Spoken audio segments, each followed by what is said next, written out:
and we're all honored to be here. But tonight, right now, or today, this early evening here, we're talking about the beating heart of the digital asset industry, exchanges. And joining me are three senior executives from three of the largest exchanges in the world to talk about what's going on now and what the future's like for centralized exchanges. So I'm going to let each of the panelists quickly introduce themselves, starting with Tracy. Hi, nice to meet you. I'm Tracy. I work for the MEXC. So I really want to ask you know what the MEXC is. So our vision is to be our easiest way to the crypto. So for this vision, we did a lot of work. We want to give more benefits to users, such we provide the zero trading fee for the futures trading pairs. The first one, we also prepare the very good liquidity, as we know. As whether you are just beginning trading or you are expert trader, liquidity is also important for the users. So the last one we do is we provide. I think most people know MEXC is about MEXC has a lot of trading tokens. We have over 4,000 trading tokens. 4,000 tokens? Yeah, that's a lot. That's a lot of tokens. And we want to do more, actually. We want to combine, as we know, there are millions of tokens assets on chain. So we also provide a lot of new product. We call it the DEX Plus. So this product user can. Well, let's talk about DEX a little bit later. DEX. Oh, We'll talk about that a little bit later. Okay, no problem. Okay. So BC, tell us a little about yourself. You're the relatively new CEO. Thank you. So, good afternoon, everyone. So, BC, I was appointed as CEO by the board. So, I think the reason is perhaps very simple. I used to be the general counsel of the exchange. And before that, I used to be a practicing lawyer in the Republic of Singapore.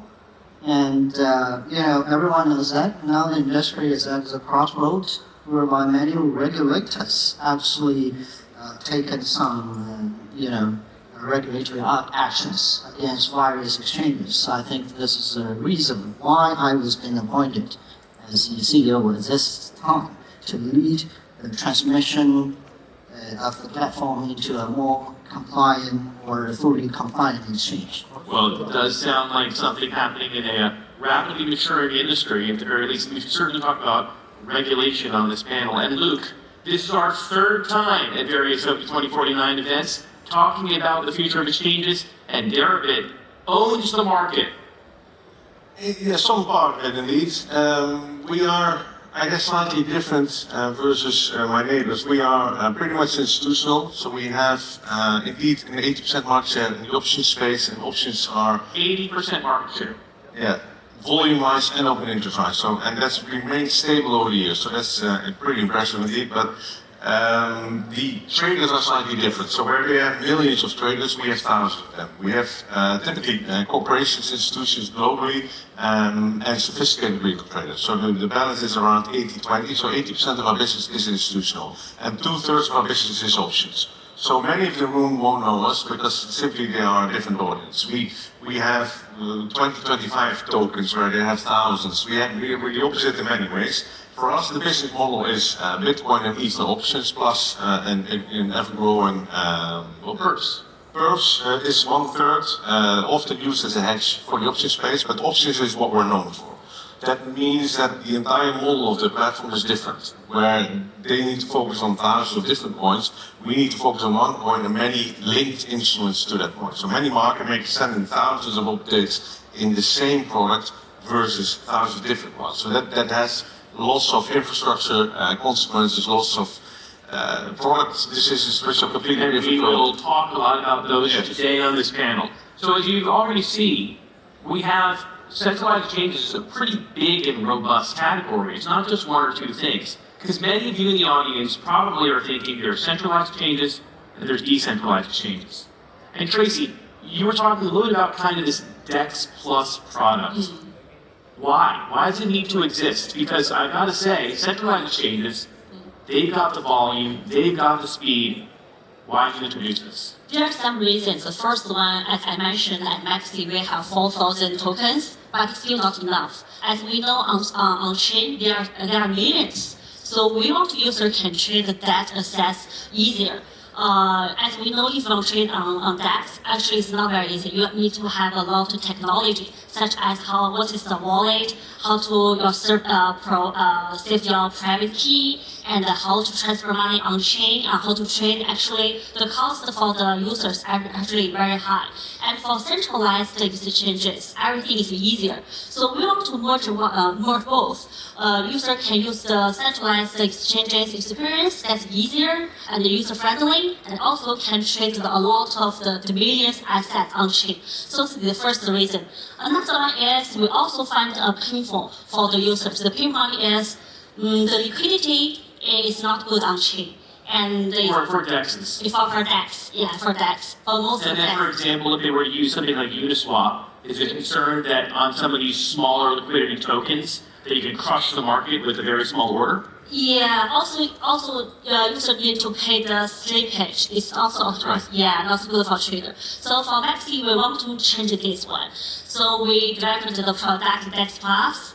So this is user-friendly, and the liquidity is very good. So is it sourced in part from your centralized exchange order book? Yes, with order book. But another one is different is there is no wallet actually. You don't need to save your private key. As we know, if you trade on chain, Web3, you need to write down on the paper or maybe on the metal. Your private keys. Yeah, your private key. Yes, maybe sometimes you save in your safe box because you are afraid it will be lost or maybe someone know it. But for the ordinary people, it's very hard for us. Sometimes for daily life, we also ask, where's my cell phone? Where's my key? Actually, we always lost something. So I have a friend, he used the trade on chain, and finally he lost his wallet and lost all the money, and he had to go back to work. I'm your friend. Are you? Oh my I've done this once or twice. Yeah, this one, because if you use the wallet, you just work as a work person to against the hacker. But you work with the exchange, actually you find a trusted exchange. Yeah. So the hacker, the team, the whole exchange team, the IT team, security team will work for you, and also have some support team to support you. So that's a fair point. And let's talk a little bit about custody VC. So it's a complex operation, I can imagine, especially at your scale. And bluntly, we have seen, even this year alone, some pretty large hacks, if you want to call it that. I don't even know if that's the right word, but very high profile times when lots of value from a centralized exchange was lost, risking users' assets. How are you managing custody? You have 40 million registered users and keeping people's money safe. So, as KuCoin, I'm pretty sure that many friends actually sitting here, you might know that on 2020, we used to encounter a very kind of serious hacker incident. Yeah, we actually lost around 3 billion now. How much? I think it should be 300 million now. Yeah, 300 million. It's a very large amount. So, this is a very lesson, very lesson for us to learn that back-end construction is very important. It was right after that time we have shifted all our operation and marketing costs to back-end construction. Do you think that was a wise investment? Definitely. As of now, our team, we have more than 1,000 employees around the world. There are 90% of our employees, they are engineers. Think about it. There's software engineers, full stack engineers, security engineers. This is a lesson we have learned. We have spent 5 years on the infrastructure building up. The real-time data system, we reviewed the entire wallet system. We reinforce our security environment. We're coming out with the account reconciliation system to make sure that we know that the money is there. So we really spend a lot of resources. This must be your top priority then, 5 years of devoting to resources. And Luuk, is it enough? Do you think that institutional players or average retail customers, I'm not talking about just your exchange, but generally, is the technology there today where people can generally feel safe about giving their crypto to an exchange? Depends who you ask, right? So we I'm asking you. Yeah. Yeah, but it depends why I ask. Okay. So I guess yes, from a retail perspective, it's safer. Many people trust the platform based on history. So all the complexity people don't really delve into, and perhaps they don't properly understand. But from our side, it's institutions. So we have billions of dollars in assets, and these institutions are, let's say, asset managers. And the asset managers have learned from FTX. So they've been.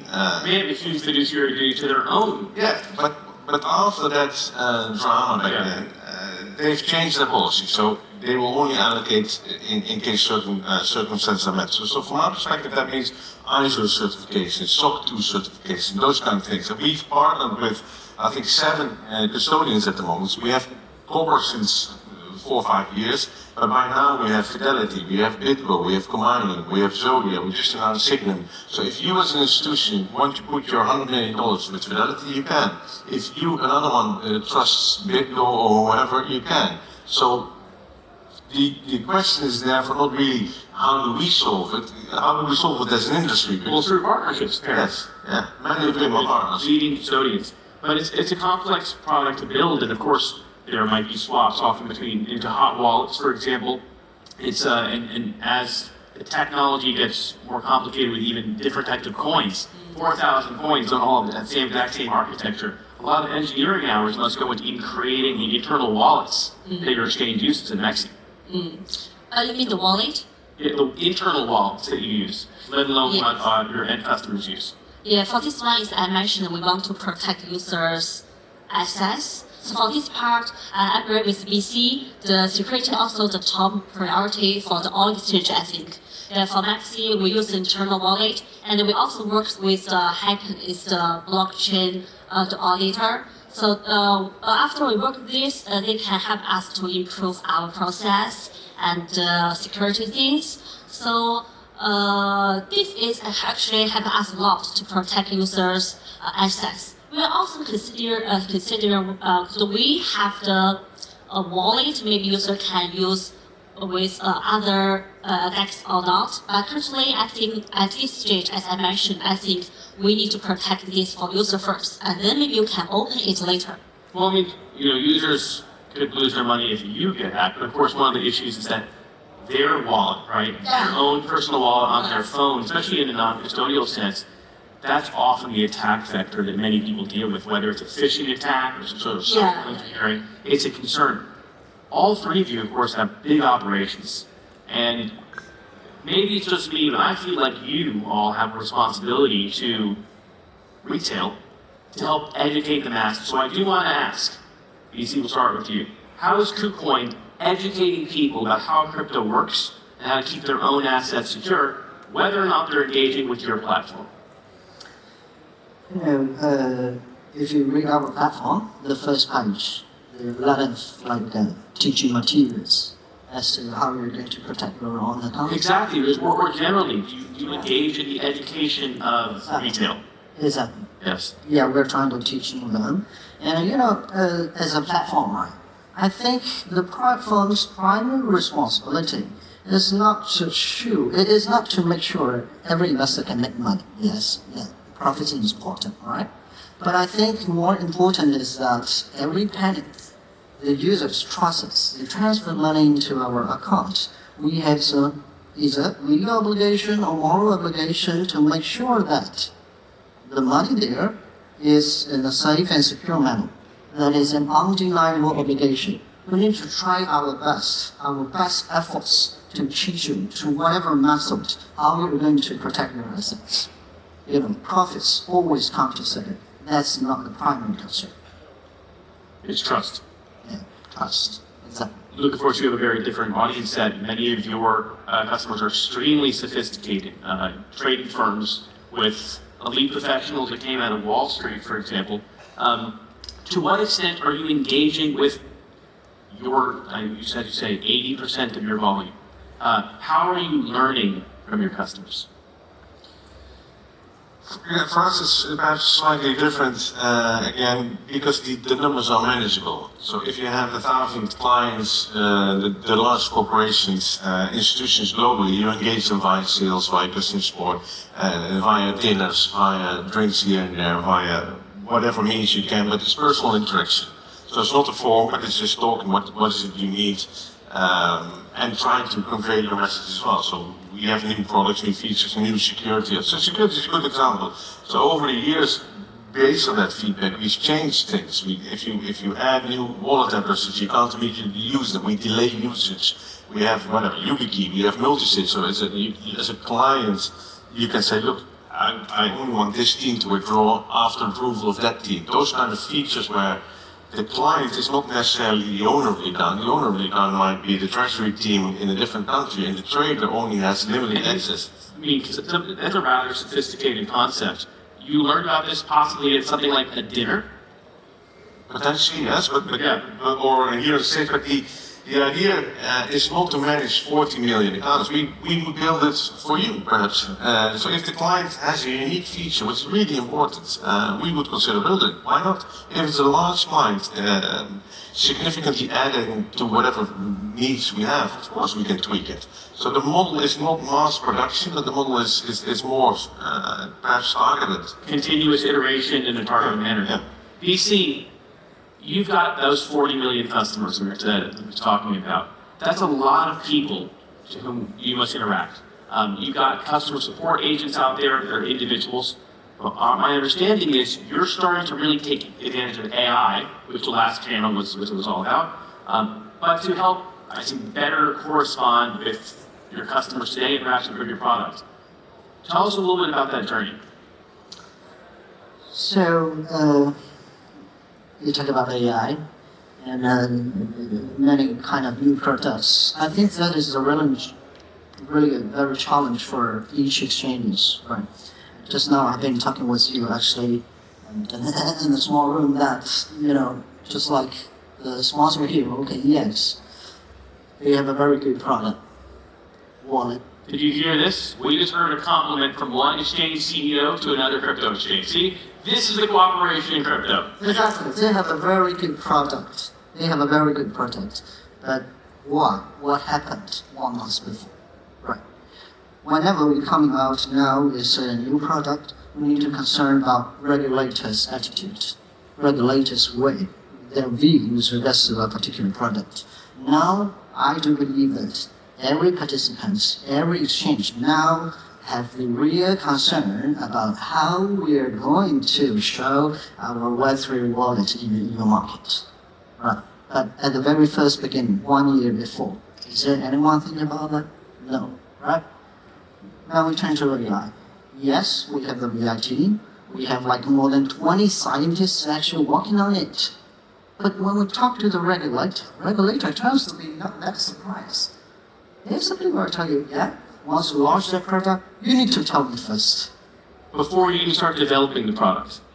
Not before. It's like now you need to tell me first. Because, for whatever kind of new product which have the possibility to pave the way for future tradings that will inevitably involve in certain kind of risk, right?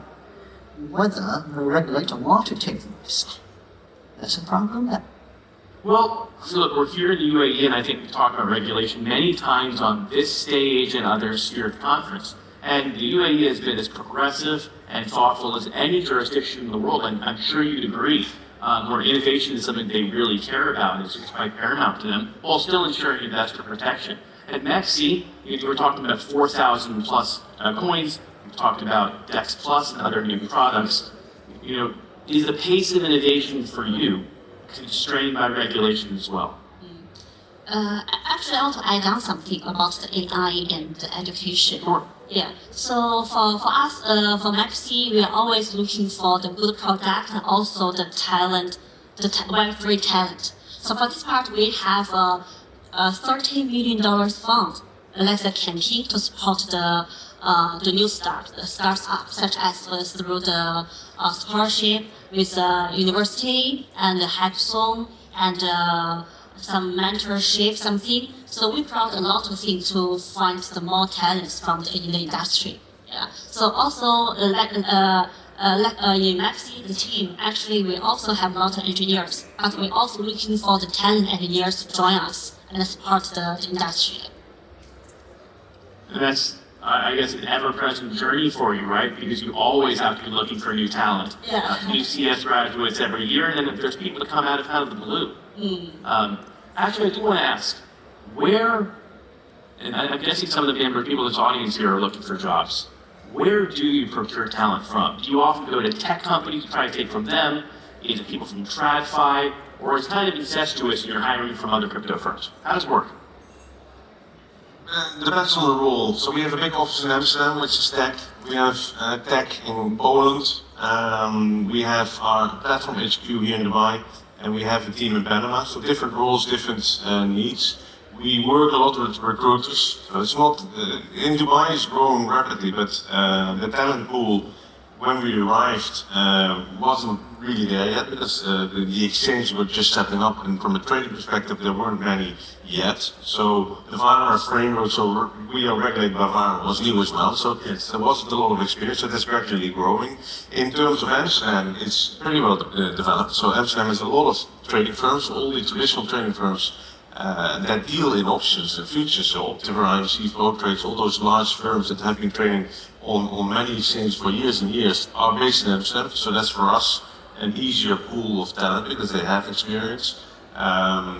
So it really differs, but it's and again about security, it's getting quite problematic. So if you use LinkedIn, for example, the other day we had 65 people imposing or recruiting on our behalf that we don't know. 65. You go to LinkedIn, they won't interfere. So they won't change anything here. So if you say you work for Deribit, there's nothing I can do. Oh, I see. So these people are self-attesting that they... Yeah, but you don't own your company brand on LinkedIn, so you can't get these people to...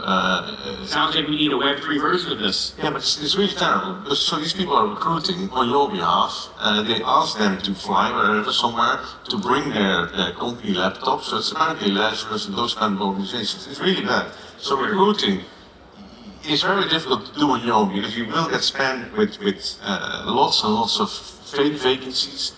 I heard from another large exchange that they think they get like more than numerous Lazarus applications on a daily basis. So we're all struggling with that. You see the same thing? Are you seeing these types of fake job applications, for example, or fake job openings that are being used to try and lure either your talent away and our attack vectors, do you see? Similar situations sometimes. Yeah. I understand your point. I think it's happening everywhere. It's happening everywhere. It's quite problematic because it's very, first of all, expensive. You need more people to defend against that. But it makes hiring also more complicated. What do you think is the next big thing for centralized exchanges being seen? What's the trend that you think is going to take off maybe in the latter half of 2025, but we haven't seen it just as much of yet? So from my point of view, like industry, as I said, now is actually particularly important as an exchange. I think now we're at a crossroads whereby every player needs to make a choice, either to become a fully compliant exchange and therefore can be accepted by most of the jurisdictions, which means you must become a local compliant exchange, but not an offshore exchange. Which is complicated because there's many different jurisdictions and they have very different rules. So yes, it's a real challenge there, but we have to take it. This is a trend whereby most of the regulators, the EU regulators, mainland Chinese regulators, US regulators, they come to you. Right. I'm the one who actually represent the company to reach the settlement agreement with the United States Department of Justice. When I stand on the court and realize this, whereby, when you say innovation, yeah, it's a very good it's a very good term, right? A very fascinating term. But innovation itself is a sword. It's a sword to pave the road for future, maybe trading, for future technology. But innovation is not a shield, it's not a defense, it's not an excuse to basically to help you to avoid the legal liability. That's a real challenge here. Just now we talked about DEX, right? The difference between DEX and SEX. You see, okay, SEX is good because SEX Yeah, you have the owner, you have the user. Tax is good. Yeah, you have the UBO, you have the management team, the regulators are able to fund you, to enforce some certain kind of regulatory actions against you. Right. Then how about sex? Sex do not follow the rules, do not follow the KYC rules, is that possible? Of course not. DAX is not a way for you to avoid a strict liability, whereby you don't need to do KYC. Impossible. Think about it. I'm telling you this. I'm completely convinced that KuCoin is all about regulatory compliance, as complicated as it may be. Yeah. But you also do have 40 million customers to serve, and compliance is maybe the essential. Yeah. You have lots of customers who are looking for a great product each and every day. And how many employees do you have at this point? You said over 1,000? Yeah, over 1,000. Over 1,000 employees. A lot of those are engineers. How do you incentivize your engineers to build the best products in the world? Okay, so generally we basically separate products into two different groups of products. Okay. One is the infrastructure, which means other exchanges, they have it, we need to have it. Can you give me an That's example? very basic. Like, for example, where you're talking about like an order matching engine for... Exactly, matching engine, KYC system, like risk control system. I mean, not only talk about the front-end system whereby users can see it, but also including the back-end system, the real-time data system, risk control and internal control system from the front-end system all the way to the back-end system. Everything. It's the infrastructure. You must have it. So that's one half. Yeah, you must have it. Otherwise, you don't need to do business. It's kind of zero. Your business is starting from zero. 0 times 3 is 0, right? So, another category of products is the products which may pave the way for the future trading. Because just now we have a panel, basically discussion about the AI trading, right? Yeah. It's a very good product whereby everyone needs to think about it, how to use AI kind of technology to reform our basically customer service kind of system, or to like content generation system, every system, right? That's the product to pave the world. We always encourage our engineers to come out with the ideas or product like this kind of product. For like the first categories of product is like just an obligation, you have to do it. But the second categories of product is the one you should fight for. And with a lot of creativity, it sounds like, to develop those types of innovative products, especially since there's a lot of competition. Yeah. And we were talking backstage, and you mentioned that 5 years from now, trading is going to look very different than it looks today. Yeah. What do you think, Tracy? What could be different 5 years from now than today? I think the two have talked about the innovation and the products. As for MEXC, we looked on another side.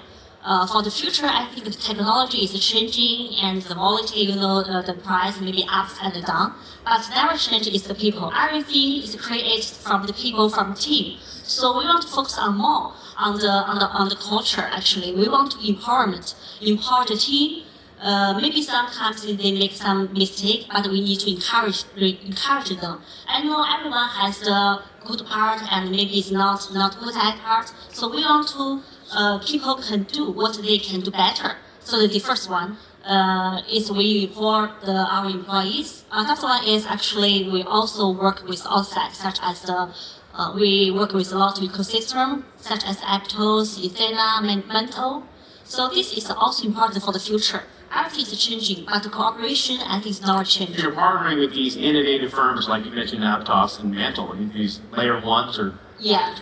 Yeah, this one I work with the layer 1, the top ecosystem, but we also, such as we have the 30 million pounds, this is for the campaign for looking for the talent, but we also has another $300 million to support the new projects. Maybe they're only on the early stage, and we found they maybe have the potential, maybe on AI, maybe on WAI, DP something. So we also support the small project. Maybe they will be the future.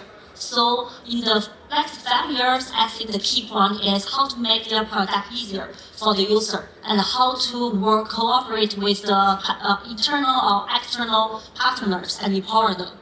Luuk, we saw in the United States. Some pretty sweeping changes thus far this year. And of course, we had Eric Trump here earlier today, whose father has been implementing many of these changes in the United States. And it seems, at least this is what I've been gathering at this conference, like many jurisdictions around the world are going to either follow suit or at the very least closely watch what happens in the US.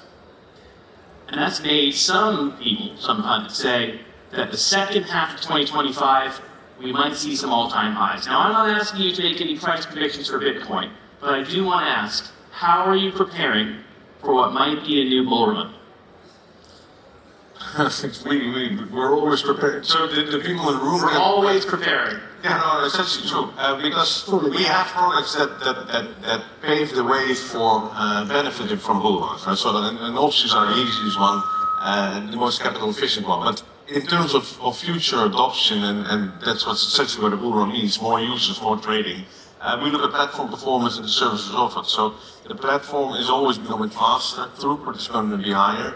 New market makers are joining, so that means if you trade options, if you have 5 more market makers, they will trade, let's say, $5,000 per second more.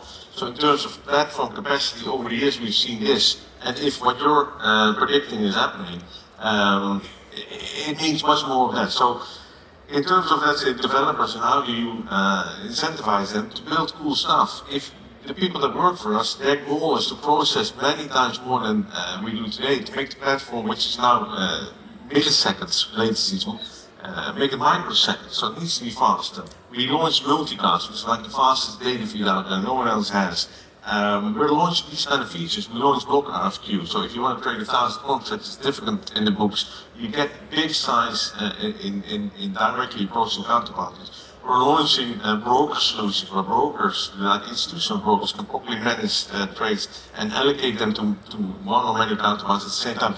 These features will go hand in hand with your predictions. More users, more especially traditional users, the banks and brokers, asset managers, hedge funds, they demand all of this stuff. So if they already come in 2025, we have to rush. I was going to say, well, it sounds to me like all of your engineers need to be on overtime because we're going to need even more capacity, even more speed, even more great customer support, even more education. Well, thank you folks very much. It's been an extraordinary panel. Great talking about exchange to all of you. And once again, thank you, Dubai, for Token 2049.